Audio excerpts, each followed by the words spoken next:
They're my favorites. Funny people are my favorite comedians overall.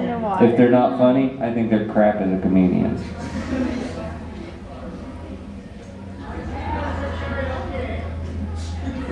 Over here. Star Trek character. Spock.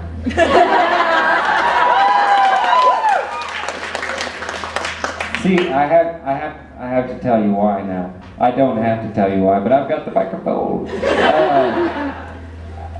Really, people have been calling me that. Well, okay, Spock came after like Opie and Alfred E. Newman and all of those names. Spock came later because if you haven't noticed, and if you haven't, you should take some time to look whenever I walk by because I'm completely used to people staring at it.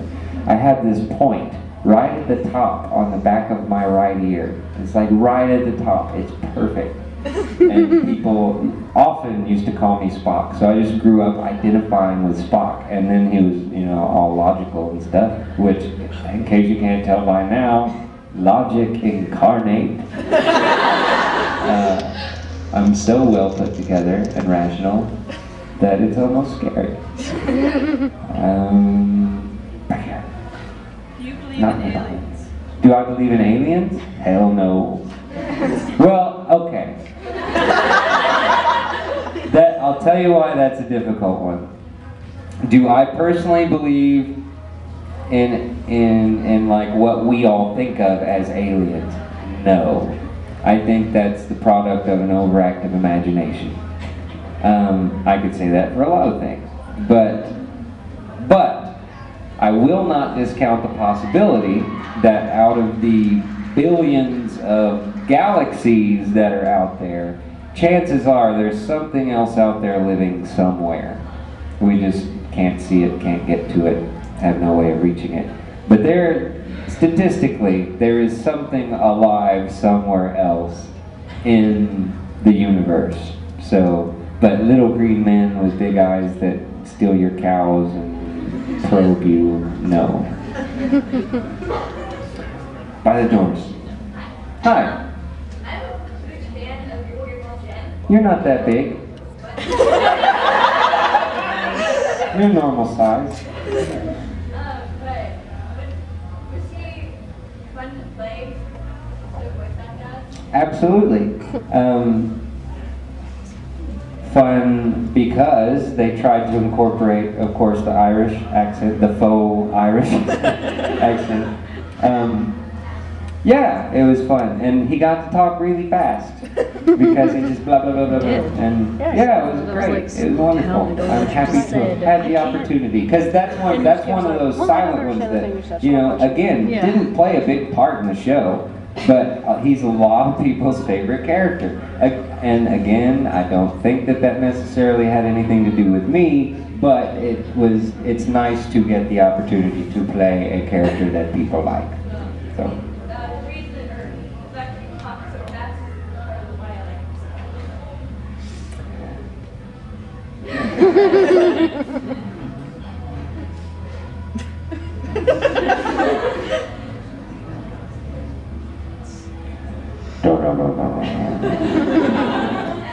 This is what happens eventually when I get near a microphone.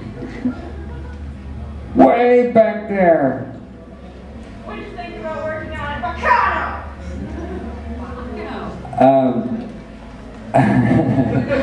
It was fun. It was a lot of fun. I got to be a psychopath. Who doesn't wish that they got paid to be a psychopath? Most of the time I just do it for free. But this time they paid me for it. And it was neat. No, I love that show. That's one of my, of the things I've done in the recent past, that's one of my favorites.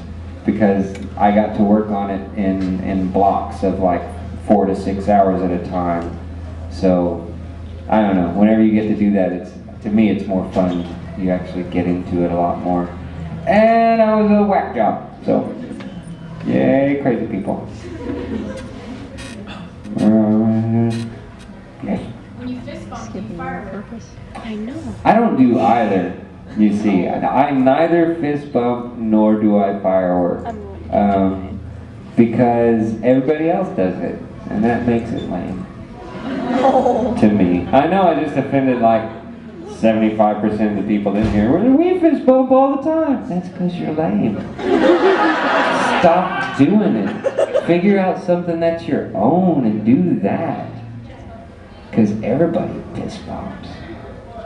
Unless you don't have fists. In which case, I'm sorry I brought it up. It could be a sore subject for you.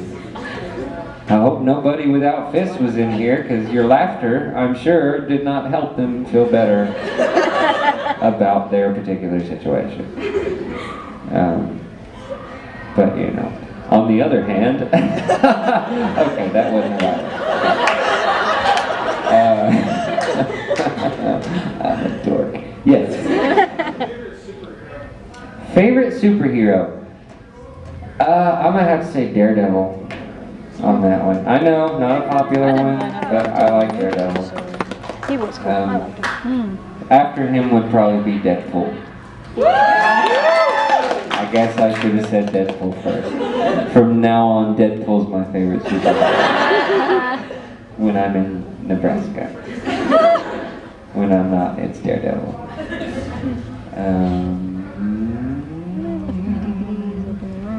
I like that. You. Speaking of body parts, that conversation. Yes, body parts. Say some German scientist comes up to you and he says, I have the flying car. I'll give it to you on one condition. And this condition is, what body part would you give for this flying car? What body part would I give for a flying car? You would make all sorts of money when you get this car. Everyone knows your name. You're the most famous person in the world. So I'd be flying into Cheers. Yeah.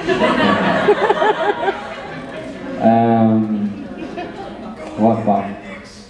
Go with the basics. You don't need it anyway. It's got to be a body part. No. Yes, it is. This rule is I don't. Like a hand or something. I don't know. It's just a flying car. What about the patent Haven't rights to they fly done that by now? Yeah. They have. There is a flying car now. Yes, there is. I saw it on the internet, and it must be real because it's on the internet. I saw it. They're testing it. It has these wings that fold down, and it can fly. I saw it. Look it up. There's a flying car. So I get to keep all my body parts. What if you get the patent rights to the flying car? It depends on where you are. If you're in Europe, they say patent. It's weird. I also say aluminium, okay? Stop judging me. Aluminium. That's how it goes. That's how it's That's how you roll. Hi. I don't even have to see you if I can hear you. Oh yeah? Well, I don't even have to hear you, and I can. No, that doesn't. What were we talking about? The patent on a flying car? Yes. I don't care. I've never had money, so I don't really know what that's like. I could imagine that it would be great, but I can't really imagine because I don't know what it's like to have lots of money or a patent on anything. Though there are a couple times in life when I did come up with some things that like 10 years later they'd come up with for real, and I'm like, I thought somebody already did that. And I'm sure we've all had That's so not those. on the internet. Okay, just me. But that's probably because of how much further ahead I am mentally than the see, you're not even following me right now. It's crazy. Third? And they expect me to work like this. In the back. No, yes, you. Yes. Just now my fingers are starting to hurt. What do I want to accomplish or try before I die? I'd like to try to live for a bit longer before I die. I don't know, I don't know that there's really anything more than just having a good time, being happy and, being okay with yourself and where you stand with everyone else. I don't know that there's any more than that. It's really all I want to do is I want to live my life with people leaving me alone, to live my life with the people that I want to be left alone with. So Amen. we can all get on with dying, I guess, since that's what we're doing. But dying doesn't have to be all bad. It really doesn't. It's great. How would you know can drink that? yourself there. That's, how awesome can you get? Who's gonna last longer, the liquor company or my liver? I look at it like preserving myself from the inside out. So that way when I do actually die, they won't have to do anything. They'll just throw me in the ground. And then the worms can get drunk. Wow. Drunk worms. This is where we've wound up. Just like gummy worms. He's like, whatever. Up against the wall. Who would you pick, Kirk or Picard? Kirk. Why? He's not even British. No good answer. Because he's Captain. Well, it's, to be honest with you, it's more than likely a difference in times when we grew up kind of thing. More than likely. Kirk was all there was for such a long time, for me anyway. I was, I guess, either just in high school or out of high school by the time that Picard even came around. And I was in Arkansas, so they couldn't even say his name right.